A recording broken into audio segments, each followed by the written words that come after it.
Welcome to this video, EFT Tapping Success Stories, Louise Bates. I am Rachel Kent, and today I'm delighted to be interviewing Louise Bates and hearing her passion for EFT tapping. Louise is an advanced EFT practitioner with a diverse background in complementary therapies.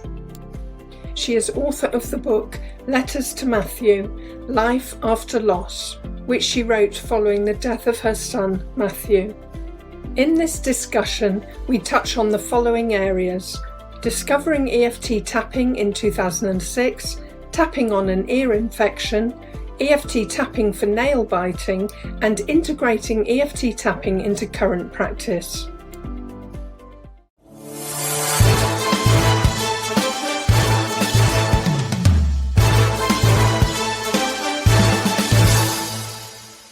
Thank you for agreeing to meet today and to share your experiences of EFT.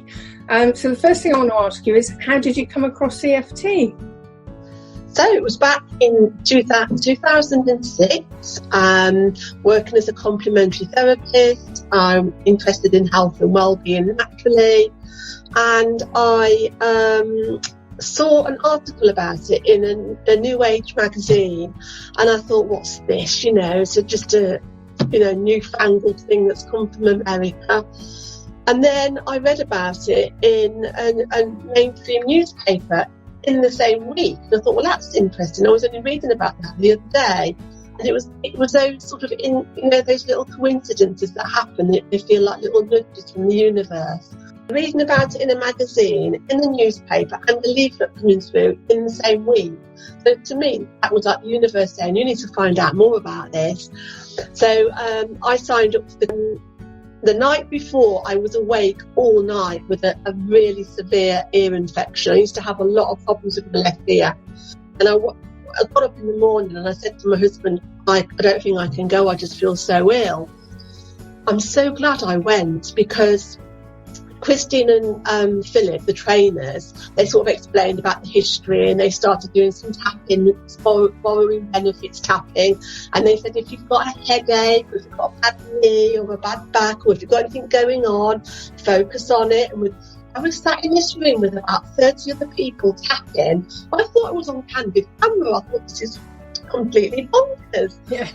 But during the tapping, my left ear started making some really loud pops, and the pain went. And then by lunchtime, it was like there was no infection there at all. Now, I've got a history of ear infections, and it normally builds up to a crescendo, it pops, I get a lot of gunk come out, and then it heals up. This was like it just magically disappeared. And I said to Christine at lunchtime, I can't believe this.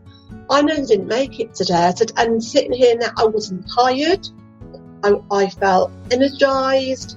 The pain was gone. It was like a mini miracle. Yes. And she said, 2-minute wonders. They don't happen very often, but we do get them.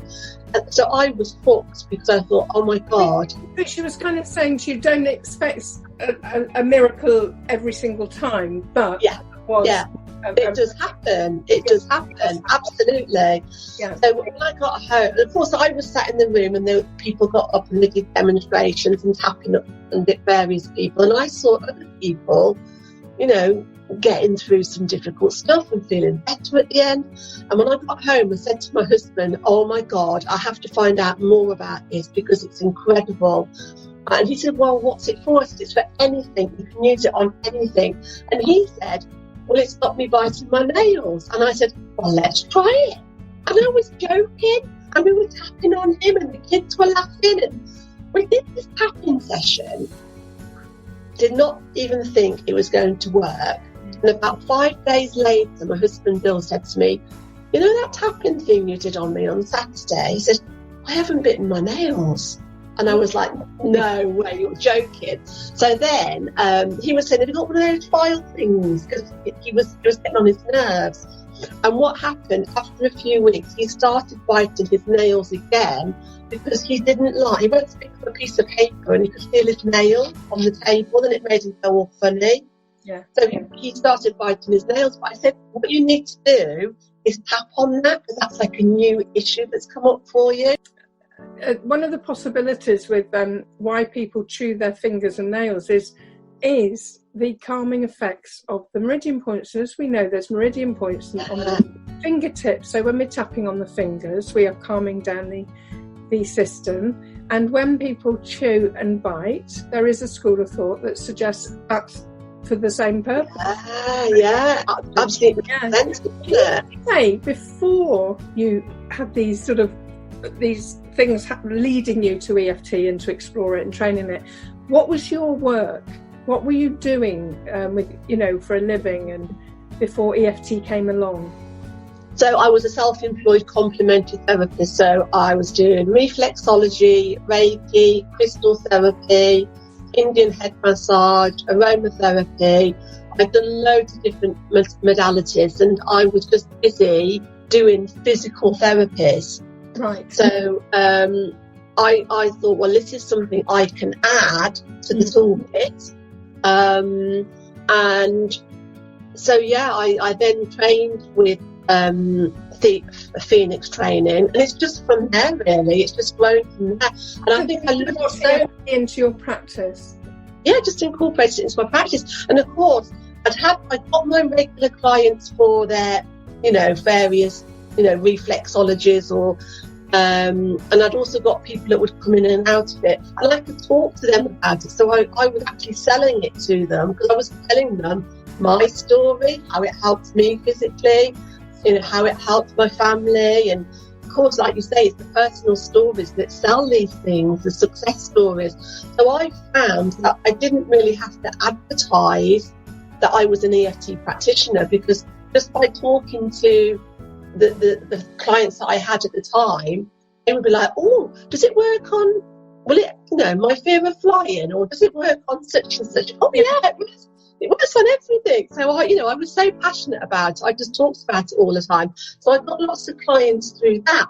And then over time, you get lots of clients because they've had their success with EFT, and they tell their friends and their relatives. And a couple of years later, I'll get somebody else. I had some that I used to work with came to you, and you think, that's a fantastic recommendation, isn't it? Yes. So a lot of word of mouth recommendations. A lot of word of mouth, yeah. In the first place, your enthusiasm and passion for it is so contagious. I could really feel your, connection with enthusiasm. And so then that spreads. So it's not just your enthusiasm, because then people are having results with you, telling other people, and then down the line somebody contacts you and think, oh, here's the person who can help. Yeah, brilliant. If you would like to know more about EFT, please subscribe to my channel and click the notifications bell. Thank you for watching.